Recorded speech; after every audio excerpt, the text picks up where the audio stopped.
Hello to all of you.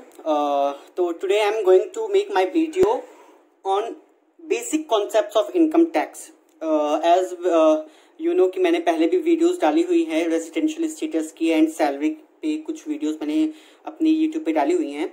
But few students are saying that कि sir basic concepts की भी video डालिए, जो कि मैं आप लोगों के लिए बना रहा हूँ. So today I am going to just introduce the Income Tax Act 1961 and basic definitions and basic concepts about Income Tax Act which are given under Income Tax Act 1961. So first of all जो हमको income tax करना है, तो income tax act जो है वो हमारा 1961 है. जितने भी हमारे रूल्स एंड रेगुलेशंस जो भी प्रोविजंस हैं वो हमारे इनकम टैक्स एक्ट 1961 के फॉलो होंगे. तो what do you mean by income tax? What do you mean by income tax? सबसे पहले तो हम समझेंगे कि इनकम टैक्स होता क्या है. So income tax basically a tax. Income tax is basically a tax which is levied on income earned by an SSC. ठीक है. सो इनकम टैक्स जनरली हमारा क्या है? Income tax is a source of revenue, major source of revenue और important source of revenue to the government. It is a tax which is basically levied on our income which is earned by an SSC. ठीक है. हम साल भर में जो भी income earn करते हैं उस इनकम का एक सर्टेन पोर्शन, वो अभी हम आगे पढ़ेंगे कि कैसे स्लैब पे हमारी टैक्स लगता है, तो उस इनकम का एक सर्टेन पोर्शन हम गवर्नमेंट के रेवेन्यू में डिपॉजिट करते हैं, तो that is called income tax. So it is basically a direct tax जिसको हम बोलते हैं. There are two types of tax. सबको पता है कि direct tax and indirect tax. तो direct tax are those taxes the burden of which can not be shifted on others. इसका क्या मतलब है कि जो डायरेक्ट टैक्स है वो अगर हमारे ऊपर लेवी है तो हमको ही पे करना है. No other person can pay those taxes. तो that is called direct tax. Direct tax simply a tax the burden of which can not be shifted on others, जिसका बर्डन हम किसी दूसरे के ऊपर शिफ्ट नहीं कर सकते हैं. बट इनडायरेक्ट टैक्सेस क्या होते हैं? Indirect taxes are those taxes the burden of which can be shifted on others, जिसका बर्डन हम किसी दूसरे इंसान पर या किसी दूसरे पर्सन पर हम उसको शिफ्ट कर सकते हैं. जैसे कि हमारा जीएसटी है. जीएसटी में क्या होता है कि जो सेलर है उसको टैक्स पे करना पड़ता है, बट वो टैक्स किससे कलेक्ट करता है? कस्टमर से कलेक्ट करता है. तो it means that the seller is shifting its tax burden on the customer, on the consumer. So it means that he is shifting the burden of tax on the other person. So that's why it is called indirect tax. तो there are two types of tax. First one is direct tax जिसमें हमको पढ़ना है income tax. दूसरा है indirect tax जिसमें हमें बहुत सारे टैक्स होते हैं, लाइक जीएसटी है, कस्टम्स एक्ट है. वो हम नेक्स्ट उसमें सेमेस्टर में पढ़ेंगे. इस बार हमारा इनडायरेक्ट टैक्स जीएसटी नहीं है, इसमें हमको सिर्फ डायरेक्ट टैक्स के बारे में पढ़ना है जिसमें हमको इनकम टैक्स करना है. सो इनकम टैक्स करने से पहले हमको कुछ बेसिक कॉन्सेप्ट्स हैं जो कि हमें समझने बहुत जरूरी हैं. What are those basic concept? तो पहला है असेसमेंट ईयर. Assessment year. तो असेसमेंट ईयर क्या है? Assessment year means the period starting from April 1st and ending on March 31st of the next year.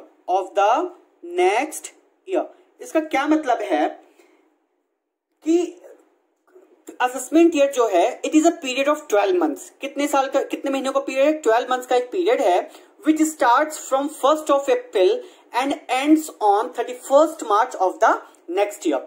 Suppose that मैंने कहा कि 2020 and 2021. So for this assessment year it starts from 1st April 2020 and ends on 31st March 2021. So it means that in this case, the assessment year starts from 1st April 2020 and ends on 31st March 2021. So this is called assessment year. Means assessment year means any assessment year means period of 12 months starts from 1st April and ends on 31st March. ठीक है, अब वो 2021 हो सकता है, 1920. For example, for the assessment year 18-19, it starts from 1st April 2018 and ends on 31st March 2019. So it is your assessment year. Generally हम financial year follow करते हैं for income tax purpose. So this is your assessment year. Now what do you mean by previous year? Previous year, what do you mean by previous year? So income earned in a year is taxable in the next year. Income earned in a year is taxable in the next year. So the year in which income is earned is called previous year. Simple, is called previous year. जैसे कि हमको पता है, suppose that हमने कोई income 1st April 2018 to 31st March 2019, it means that हमने in the financial year 18-19 I have earn some income. So इस income पर जो हमने इस ईयर में इनकम अर्न की है, इस इनकम पर जो हम टैक्स देंगे, that will be paid in the year 1920. So 1920 will be your assessment year and 18-19 will be your previous year. So for assessment year 2021, previous year will be 1920. For assessment year 21-22, previous year will be 2021. So it means that the income which is earned in the year 2021, the tax is going to be paid in the year 21-22. The income which is earned during the previous year 1920, the assessee is going to pay in tax on those income in the assessment year 2021. ठीक है, तो previous year भी is a period of 12 months starting from 1st of April and ends on 31st of March. So this is the concept of assessment year and previous year. Now, who is included in person? Who is person? Person is defined. The term person includes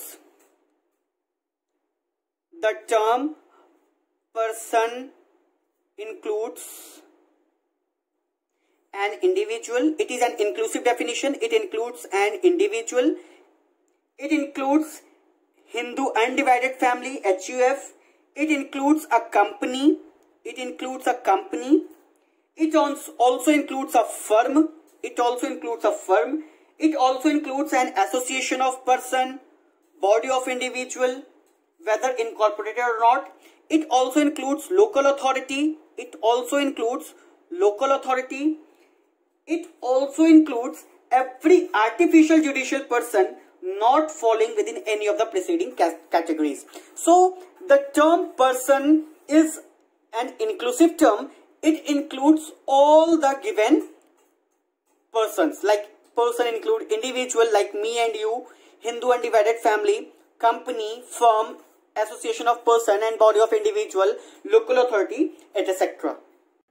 Now assessee. Who is regarded as an assessee? So assessee means a person. It means a person by whom income tax or any other sum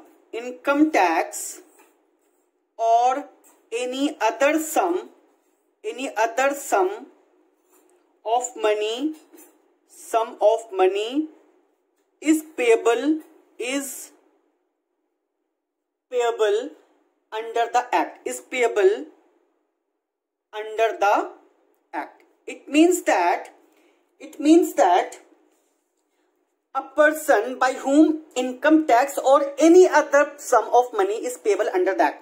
A person who is going to pay tax, जो ऐसा person जो इस act के तहत कोई tax पे कर रहा है, या who is going to be assessed, जिसका हम असेसमेंट करने जा रहे हैं अंडर इनकम टैक्स एक्ट, तो that person is your SSC.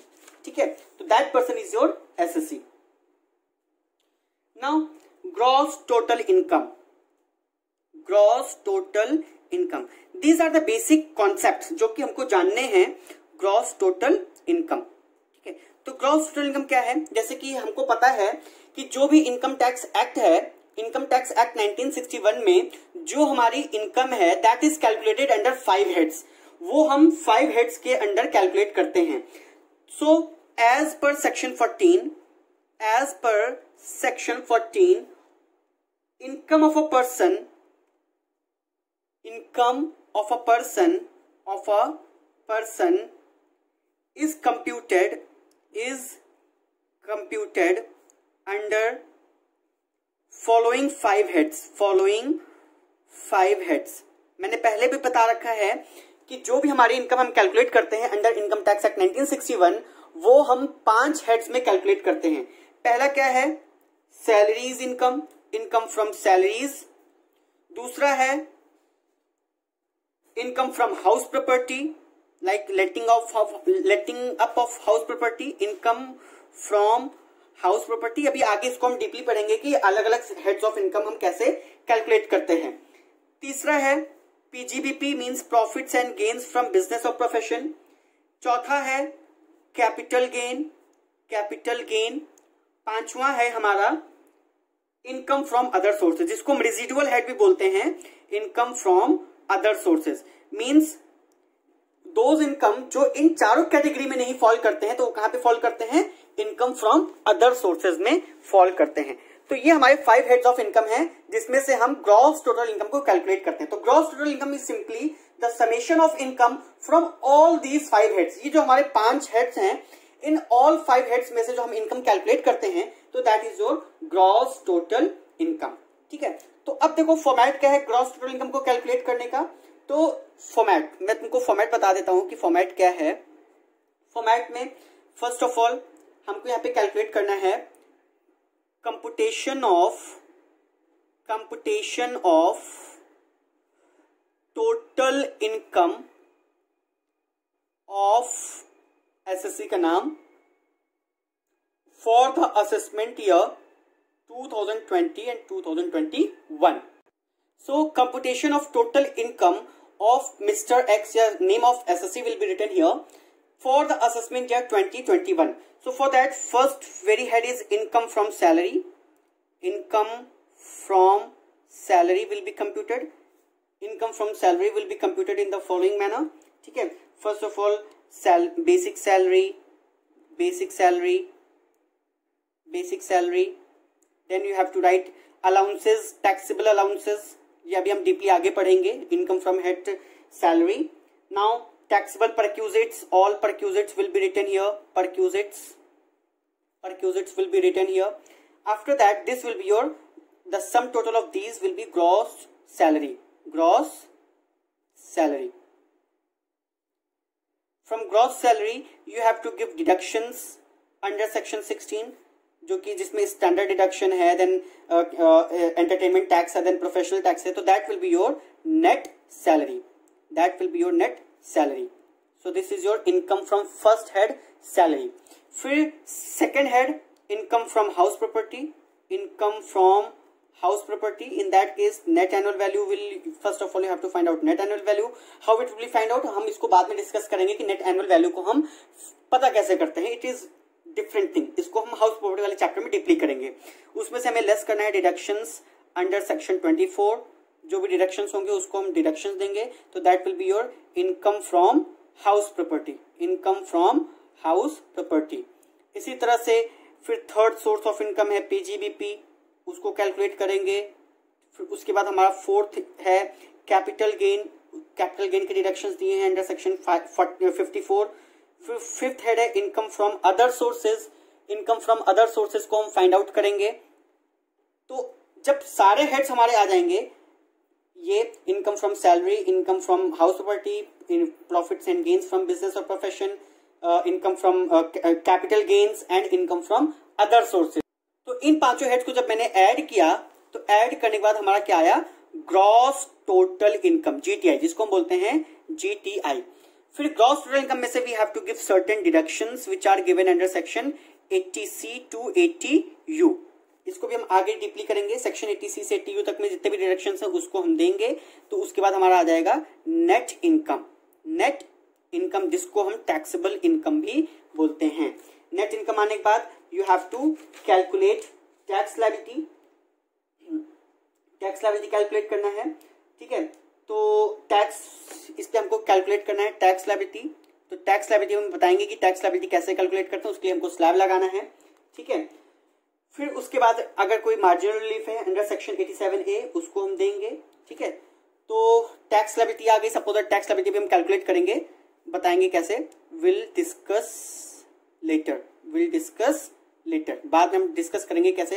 Suppose tax liability आ गई, फिर उस पर हम ऐड करेंगे 4% secondary and higher education cess. Secondary and higher education cess उसमें हम ऐड करेंगे, ठीक है। उसमें हेल्थ एंड एजुकेशन सेस आता है 4%, तो उसको हम ऐड करेंगे तो हमारा आएगा ये total tax liability. Total tax liability, तो this is called your tax liability. तो इस तरह से सबसे पहले first of all you have to calculate gross total income. Gross total income में हमको सारे 5 हेड्स जो भी हैं, all 5 heads like income from salary, income from house property, profits and gains from business और profession, after that capital gain and income from other sources, इन 5 heads के income को हमको ऐड करके ग्रॉस टोटल इनकम निकालना है। Then you have to give deductions under section 80C to 80U from GTI, तो that will be your net income. फिर net income पे हमको क्या करना है, टैक्स कैलकुलेट करना है। नेट इनकम पर हमको क्या करना है, टैक्स कैलकुलेट करना है। अच्छा, टैक्स कैलकुलेट करने के लिए मैं तुम लोगों को बता दूं कि जो भी टैक्स कैलकुलेट करने के लिए हमारा स्लैब है फॉर द असेसमेंट ईयर 2021, तो उसमें जो हमारा स्लैब है वो फॉर इंडिविजुअल, अभी हम सिर्फ इंडिविजुअल का डिस्कस करेंगे, rest of the things we will discuss later. For individual the tax slab is for individual less than 60 years, less than 60 years means normal individual. 60 years से कम के as वाले जो हैं, 60 years से कम एज के वाले जो हैं, तो उनके लिए जो टैक्स स्लैब है 0 to 2,50,000 there will be no tax. It means that if your income is between 0 to 2,50,000, in that case the income tax will be 0. From 2,50,000 to 5 lakh, it means that difference is 2.5 lakh. Means पहले 2.5 lakh पे there will be no tax. Then next 2.5 lakh, it means that 2.5 lakh से 5 lakh, from 2,50,000 to 5 lakh, the difference is 2,50,000. The tax rate is 5%. From 5 lakh to 10 lakhs, it means that the difference is 5 lakhs. The tax rate is 20%. And for more than 10 lakhs,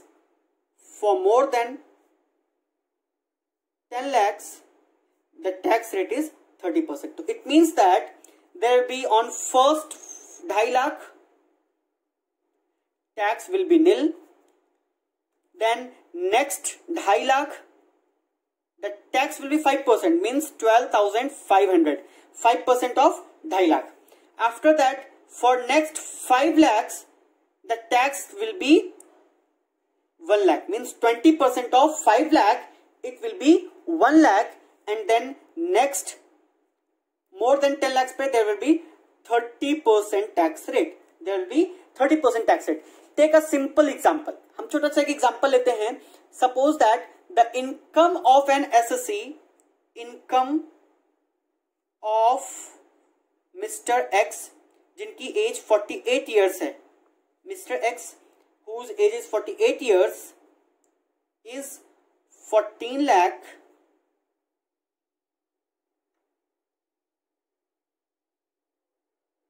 14 lakh. Simply एक छोटा सा example लेते हैं. So you have to calculate income tax for this SSC. So first of all, you have to take from 0 to 2,50,000. The difference is 2.5 lakh. Difference is 2,50,000. There will be nil. There will be no tax. From 2,50,000 to 5 lakhs. Difference is 5 minus 250. Difference is 2.5 lakh. So on this 2.5 lakh, tax rate is 5%. So 12,500. From 5 lakhs to 10 lakhs, the difference is 5 lakhs. the tax rate is 20% means 1 lakh, and more than 10 lakhs, तो 14 lakhs is income, तो 10 lakh तक का I have applied slab, the difference is 4 lakh. So any income exceeding 10 lakhs, on that income you have to apply 30% rate. So on balance 4 lakhs, the tax rate will be 30%. It means that 4 through the 12, 1 lakh 20,000. So total tax liability is 1 lakh 20,000 plus 1 lakh. Total is 2 lakh 32,500. Now you have to add 4% health and education cess. So 4% of what? 4% of this. So 4% of this will be, so 4% of this will be your 9,300. 9,300. So you have to add 0 plus 0, 5, 3, 8, 9, 10, 11 ka 1, 3 plus 1, 4 and 2. So total tax liability is your 2,41,800. So this will be your total tax liability. Now slab rate for individual between 60 to 80 years. 60 to 80 years of age. It means that senior citizen के लिए slab rate is from 0 to 3 lakh. From 0 to 3 lakh there will be no tax. From 3 lakh to 5 lakh difference is 2 lakh. There is 5%. And from 5 lakh to 10 lakh the difference is 5 lakh. The tax rate is 20%. And for income more than 10 lakh, the tax rate is 30%. It means that for first 3 lakh, there will be no tax rate. Next 2 lakhs means 5 minus 3, 2 lakhs ka difference. For next 2 lakh, there will be 5% tax rate means 10,000. And for next 5 lakhs, the tax rate is 20% means 1 lakh. And for every income exceeding 10 lakh, the tax rate will be your 30% plus 4% health and education cess. Now, for every individual between whose age is more than 80 years or more, whose age is more than 80 years, it means that super senior citizen. उसको हम बोलते हैं super senior citizen. In that case from 0 to 5 lakh, any income between 0 to 5 lakh, tax rate will be nil. There will be no tax.